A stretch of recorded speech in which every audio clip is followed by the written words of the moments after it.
Hey, welcome back to another episode. So today we're going to talk about the 3 injections you can inject in the shoulder. Now we talked a little bit about some of this before, but we haven't really gone over a video of that 3 that you can inject. Interestingly enough, there's actually 4 injections you can inject into the knee, but there's only 3 that you can inject into the shoulder. Why is the difference? What's the 4th one, and why can't we do it? So stay tuned, we'll let you know.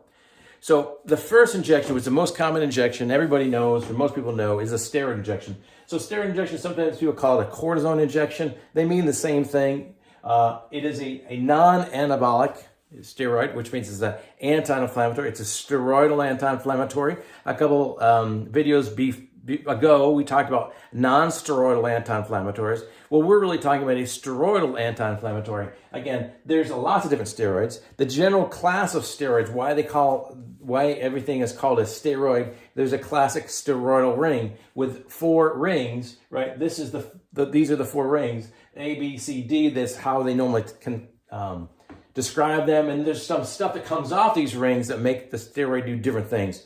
Some steroids are structural. Some steroids are hormonal, right? Like the anabolic steroids. Some steroids are, again, they mediate responses, like the steroids that we're talking about to decrease the inflammation. So these are the steroids. We talked about steroids before. I think my old biochemistry teacher, I had 3 because I took biochemistry 3 times. 1 in undergrad, 1 in grad school, and then 1 in mid school. But my most favorite, because he was the first, although the second one was really good too in my master's program. But anyway, Dr. Nagel, this is for you.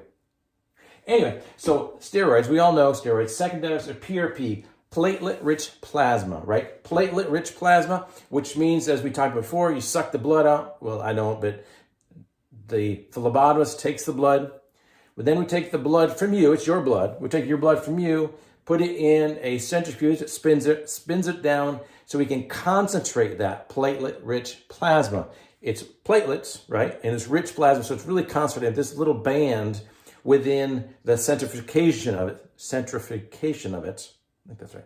So we take that little band. That little band is concentrated, and depending on who you talk to and where we are in the literature, and this is the unknown, and this is why it's getting trickier and trickier, hopefully it's getting better and better, but it's tricky to know what the concentration, what's the right concentration. So we want to concentrate the growth factors and the cytokines. The growth factors and cytokines are what's going to help the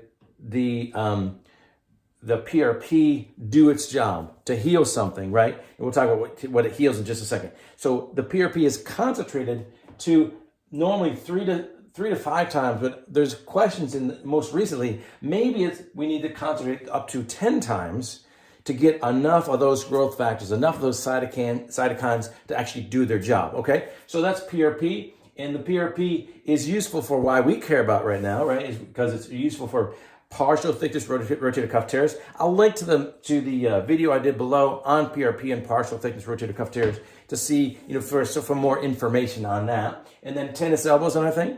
And then OA, which is osteoarthritis. Sorry, my practice name is OA, so that's pretty funny. I almost said the wrong word. This is osteoarthritis. So these are the kind of 3 main things. There's actually other things beyond orthopedics. There's some for hair loss and some other stuff. So anyway, that's PRP. So we know about PRP, we know about steroids, and then we know a little bit about stem cells. I'm going to go into this a little bit, not a lot, because I'm going to have another video out in the next few weeks, specifically talking about what stem cells are and how they're really helpful. So stem cells is the 3rd injection we can put in the shoulder. Now, the problem with PRP and stem cells, at least in the States, is they're typically not covered by insurance. PRP sometimes covered by insurance, specifically sometimes covered by workers' comp. But stem cells, at least in my experience, have never been covered by insurance.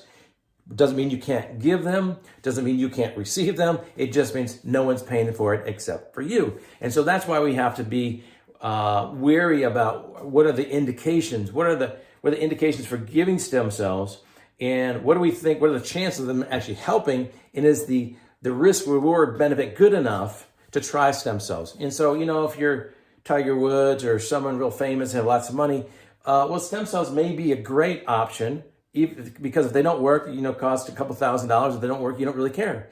Now, for the vast majority of my patient population who do care about money, they're often lived on a fixed income.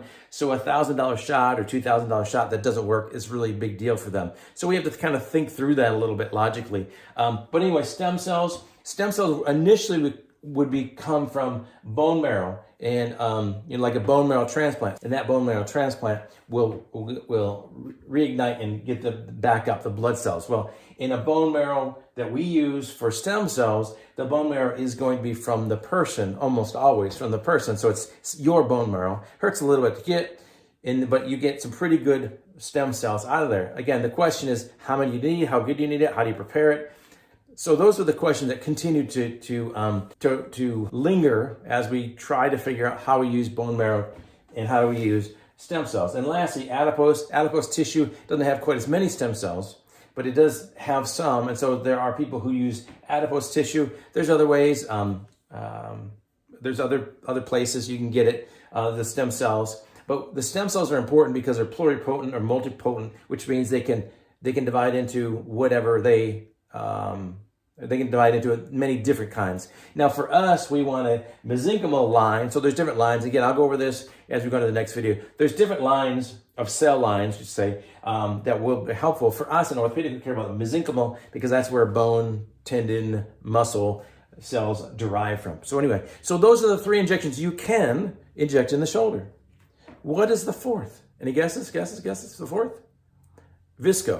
VSCO, right? VSCO, or people will call it the gel shots, the rooster comb shots, VSCO supplementation, hyaluronic acid, small bits of hyaluronic acid injected. It's not approved to go into the shoulder. So, which means when we talk about the knee, that's the joint that's approved for. And so if you go to a doctor and you don't want to do a knee replacement and you're trying to do all the injections, maybe something would help. And they will say VSCO or gel shots, and they will do that. They have to get it approved by insurance, but it's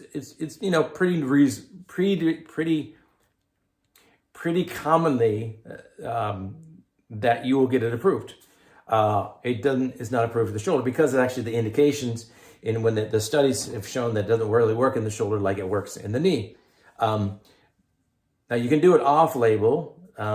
That's something that I wouldn't do as a physician. You can do it off-label. Off-label just means you're doing it in a way that's not what it's described to be. So there are people who do off-label VSCO injections in the shoulder.